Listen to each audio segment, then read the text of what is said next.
modern city was not built for stillness. It was built for speed, noise, consumption. And yet, somewhere between the subway platforms, the glowing screens, and the endless urgency,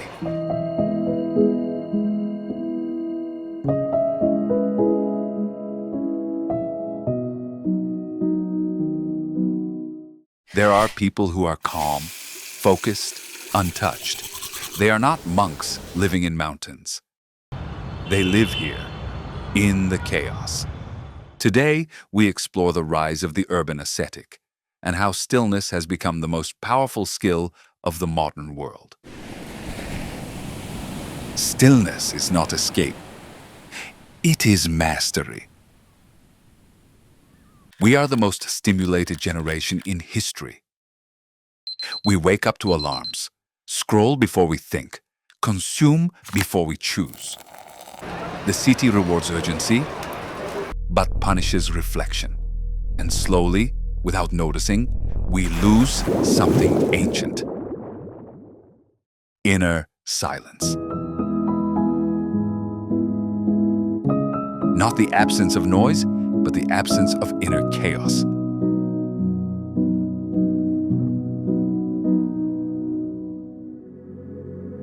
Notice how rarely the city lets you pause.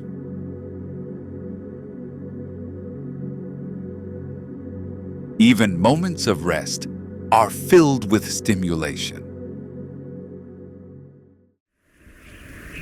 Ancient ascetics once fled into deserts and forests to find clarity. But today, escape is not an option. So a new path has emerged, not rejection of the city, but transcendence within it. An urban ascetic is not anti-modern. They use technology, but are not used by it. They live in cities, but are not owned by them. Asceticism is often misunderstood as deprivation. In reality, it is precision. To remove what weakens you, so what remains can grow strong.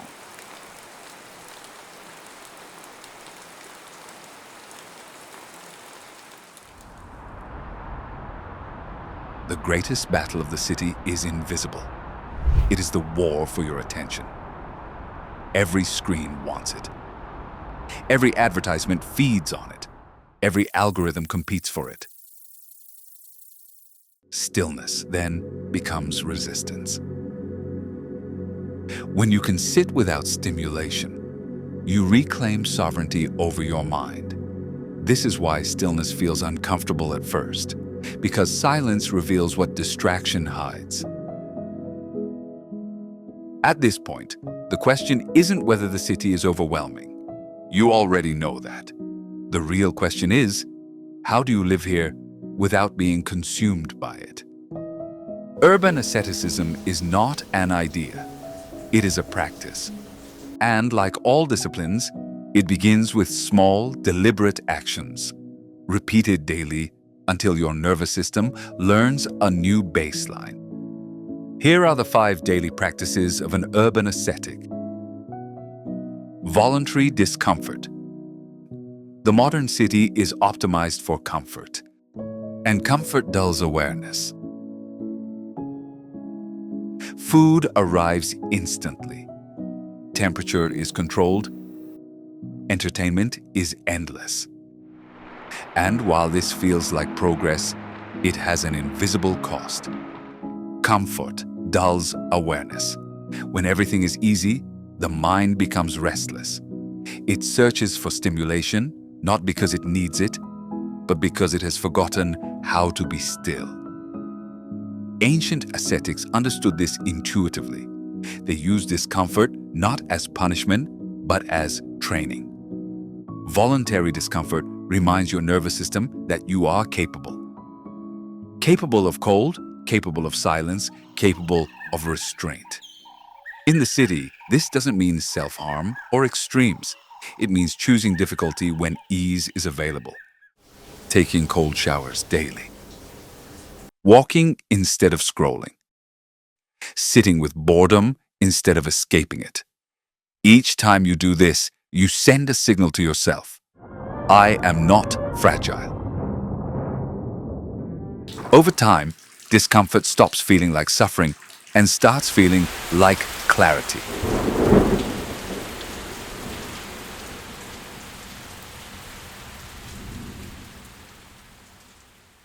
Practice 2.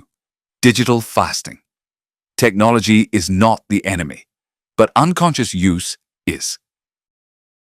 The average city dweller checks their phone hundreds of times a day, not because they choose to, but because they are conditioned to. Every notification fragments attention. Every scroll interrupts thought. And slowly, the mind loses its ability to stay with anything for long. Most people adapt to the city by numbing themselves. The urban ascetic adapts by sharpening awareness. Digital fasting is not about quitting the internet or rejecting modern tools. It is about restoring hierarchy. You decide when you engage, not the algorithm, not the feed, not the notification. This is why urban ascetics create rules. No phone for the first hour of the day.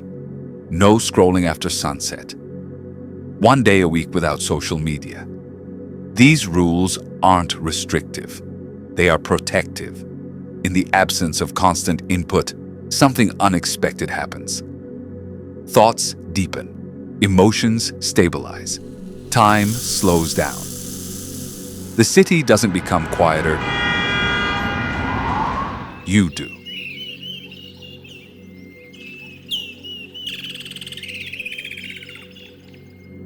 Practice 3. Sacred solitude. The city is crowded, but true solitude is rare. Most people are never alone with their thoughts. There's always a voice playing, a podcast, a song, a notification. Sacred solitude is the deliberate removal of these buffers. It is walking without headphones, sitting without distraction, allowing the mind to surface whatever it has been holding down. At first, this is uncomfortable. The mind resists silence because silence reveals. But over time, solitude becomes grounding. You start to recognize which thoughts are yours and which were planted by noise. Urban ascetics treat solitude as maintenance, not isolation. Even 20 minutes a day is enough to recalibrate your inner world. 4. Minimal consumption. What you consume becomes you. The city survives on excess. More opinions, more news, more products, more outrage. But the human mind was not built for infinite intake. What you consume shapes how you think, how you feel, and how you perceive reality. Urban ascetics become extremely selective. They don't ask, is this entertaining? They ask, is this necessary? Fewer voices mean clearer thinking. Fewer inputs mean stronger intuition. This practice is not about becoming uninformed. It is about becoming undistracted. In a city that profits from your attention, choosing less is an act of independence. Practice 5. Daily stillness ritual. If urban asceticism had a foundation, this would be it. Stillness is not a personality trait. It is a trained capacity. Every day, urban ascetics create a small, non-negotiable moment of stillness. Same place, same time. No goal. This is not meditation for productivity, not visualization, not optimization. It is simply the practice of being without doing. At first, the mind rebels. It fidgets. It judges. It reaches for stimulation. But if you stay, something shifts. The nervous system learns safety without distraction. The mind learns rest without escape. Over weeks, this practice changes how you respond to the city. You become slower to react, quicker to notice, harder to disturb.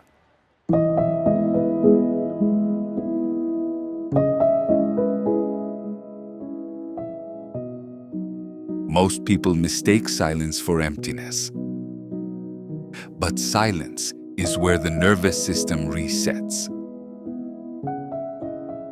These practices don't make the city disappear. They make you harder to overwhelm. The world will continue to accelerate. Noise will increase. Attention will become more valuable. And in that future, stillness will not be weakness. It will be power.